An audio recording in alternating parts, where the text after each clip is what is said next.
Welcome to 12th class students. स्वागत है आपका आपके अपने चैनल पॉलिटिकल साइंस 90+ मार्क्स में। 12th क्लास मैंने पहले भी बहुत वीडियोस बनाए हैं जो चैप्टर 1 कोल्ड वॉर ईरा या आप कह सकते हो शीत युद्ध के दौर में है, जिसमें महाशक्तियों का उदय कौन कब कैसे, शीत युद्ध का अर्थ, कारण, दायरे, इसके अलावा महाशक्तियों की भूमिका, महाशक्तियों ने छोटे देशों से संबंध क्यों बनाए और महाशक्तियों ने कौन कौन सी अस्त्र नियंत्रण या शस्त्र नियंत्रण के लिए संधियां की। आज का जो हम टॉपिक पढ़ेंगे वो होगा गुटनिरपेक्षता। तो बने रहिए मेरे साथ पॉलिटिकल साइंस 90+ मार्क्स में। चलते हैं अपने टॉपिक की तरफ।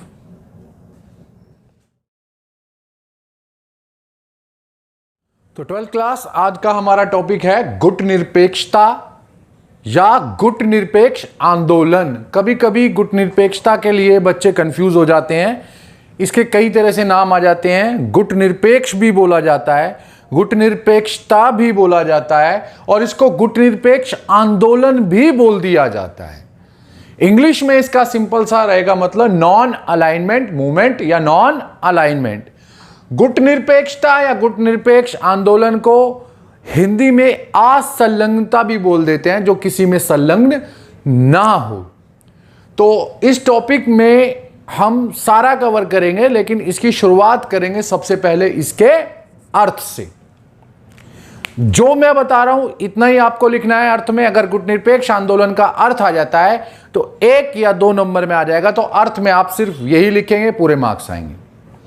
पहला, सैनिक गुटों से पृथक रहते हुए। सैनिक गुट, आपको याद होगा जब शीत युद्ध में मैंने आपको पढ़ाया था कि शीत युद्ध के दायरे पढ़ाए थे, जिसमें आपको बढ़ाया था सैनिक गठबंधन या सैनिक गुट बने थे। अमेरिका ने नाटो, सीटो, सेंटो और सोवियत संघ ने वारसा पैक्ट बनाया था। ये सारी सैनिक गठबंधन थे, सैनिक संधियां थी। तो जितने भी मिलिट्री ट्रीटीज हैं, मिलिट्री संगठन बने थे, ऑर्गेनाइजेशंस बनी थी, इनसे अलग रहना है, इनमें शामिल नहीं होना है। तो गुटनिरपेक्ष राष्ट्र की पहली और सबसे बड़ी रिक्वायरमेंट क्या है, पहली शर्त क्या है कि उनको सैनिक गुटों से अलग रहना है, सैनिक गुटों में शामिल नहीं होना है, पहली बात। और दूसरा, स्वतंत्र विदेश नीति का अनुसरण करना, फॉलो करना या स्वतंत्र विदेश नीति का निर्माण और उसे बनाना।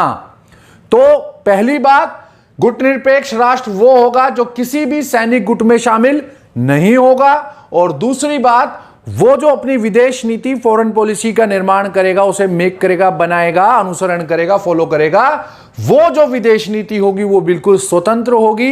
अर्थात जो विदेश नीति बनाते हुए एक राष्ट्र, गुटनिरपेक्ष राष्ट्र जो गुटनिरपेक्षता को मान रहा है, वो किसी दूसरी महाशक्ति या शक्ति के प्रभाव में आके, किसी दूसरे देश के प्रभाव में आके अपनी नीति नहीं बनाएगा। वो स्वतंत्र रूप से बनाएगा, बिना कुछ किसी के दबाव में आए हुए या किसी के कहने पर। जैसा सैनिक संधि में था पहले के, किसी भी राष्ट्र ने जो माना, अब जिसने भी अमेरिका के गठबंधन में गया तो उसे अमेरिका की बात माननी पड़ेगी विदेश नीति में, सोवियत संघ के में गया तो उसे सोवियत संघ की बात माननी पड़ेगी।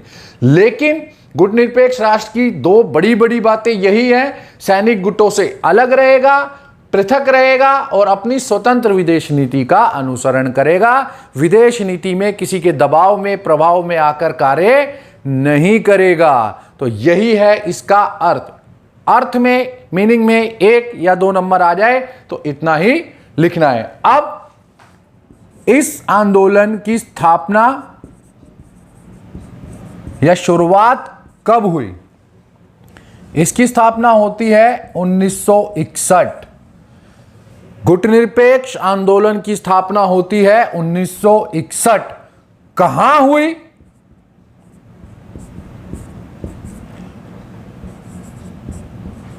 बेलग्रेड।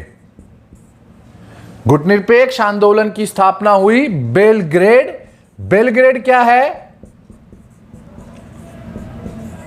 यूगोस्लाविया की राजधानी।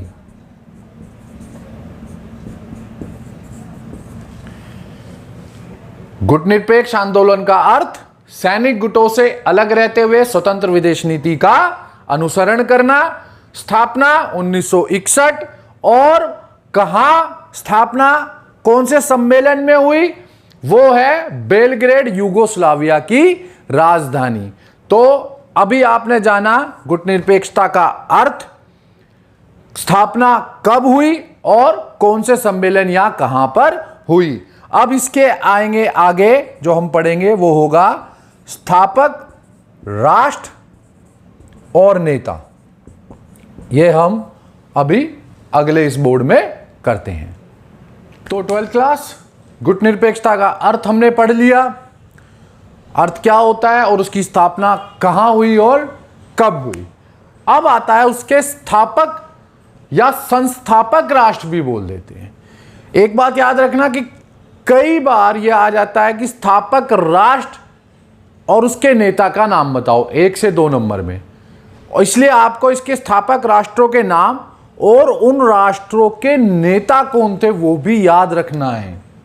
तो स्थापक राष्ट्र 5 बोले जाते हैं, गुटनिरपेक्षता के स्थापक राष्ट्र 5 बोले जाते हैं। सबसे पहले भारत, दूसरा मिस्र, तीसरा यूगोस्लाविया, चौथा इंडोनेशिया और पांचवा घाना।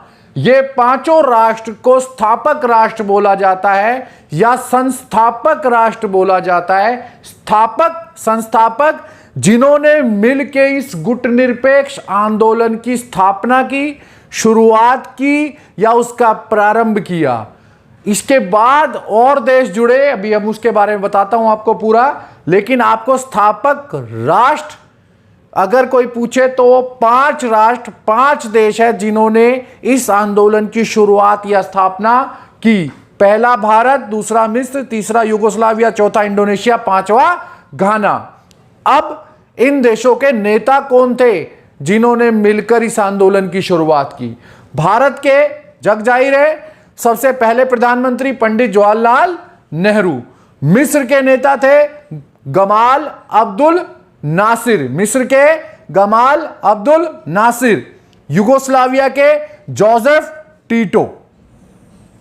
ये तीनों नाम बहुत इंपॉर्टेंट है और बहुत अच्छी तरह याद रखना। इन तीनों की तिगड़ी भी बोली जाती है, मैंने इसीलिए अंडरलाइन किया है, तीनों की तिगड़ी बोली जाती है। इन तीनों को गुटनिरपेक्षता का महान व्याख्याकार बोला जाता है। तीनों ने ही गुटनिरपेक्ष आंदोलन की पूरी तरीके से बड़े तौर पर व्याख्या सामने रखी थी। तो भारत के पंडित जवाहरलाल नेहरू, मिस्र के गमाल अब्दुल नासिर और यूगोस्लाविया के जोसेफ टीटो। इसके अलावा 2 और देश, इंडोनेशिया, घाना। इंडोनेशिया के सुकार्नो और घाना के वाने एन क्रूमा। घाना के वाने एन क्रूमा। तो ये 5 हुए गुटनिरपेक्षता के स्थापक या संस्थापक राष्ट्र और ये हुए 5 के नेता। ये 1 नंबर में भी आ सकता है, मैच द फॉलोइंग में भी आ सकता है और मैप में भी आ सकता है। मैप में पूछा जा सकता है मानचित्र पर आपसे कि आप 5 देशों के नाम बताइए और उनके नेता बताइए ABCD में करके। तो आपको ये 5 देश और उनके नेता कौन थे जिन्होंने गुटनिरपेक्ष आंदोलन की स्थापना या शुरुआत की। अब इसके आगे आता है इसके सदस्य। जो गुटनिरपेक्ष आंदोलन 1961 में शुरुआत हुई, 5 देशों ने स्थापना की। अब उसके सदस्य हैं 120 सदस्य अब इसके हैं। मतलब विश्व के लगभग 2/3 देश इस आंदोलन से जुड़े हुए हैं। इसमें ज्यादा देश विकासशील हैं। गुटनिरपेक्ष आंदोलन से ज्यादा देश जो जुड़े हुए हैं इसमें वो हैं जो ज्यादातर विकासशील देश हैं। इसके अलावा 17 पर्यवेक्षक राष्ट्र भी इसमें शामिल है। 17 पर्यवेक्षक राष्ट्र कह लो या वो राष्ट्र जिनको पर्यवेक्षक के तौर पर गुटनिरपेक्ष आंदोलन के जो सम्मेलन होते हैं उनमें शामिल किया जाता है। इसका अंतिम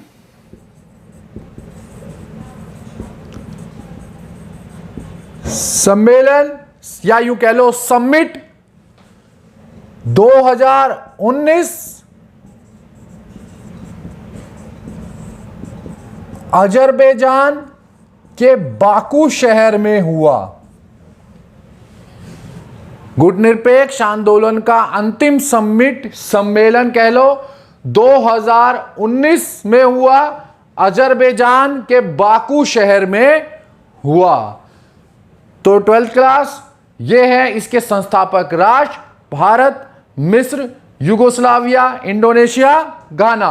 ये हैं उनके नेता, Pandit Jawaharlal Nehru, Gamal Abdul Nasser, Joseph Tito, Sukarno, Kwame Nkrumah. अब इसमें सदस्य कितने हैं? 120 इसके सदस्य राष्ट्र हैं, 120 देश इसमें शामिल हैं। ज्यादातर विकासशील देश हैं। 17 राष्ट्रों को पर्यवेक्षक राष्ट्र का दर्जा दिया गया है, वो भी इसके सम्मेलन में शामिल होते हैं एज अ पर्यवेक्षक राष्ट्र। और इसका अंतिम सम्मेलन समिट जो हुआ वो हुआ 2019 अजरबैजान के बाकू शहर में।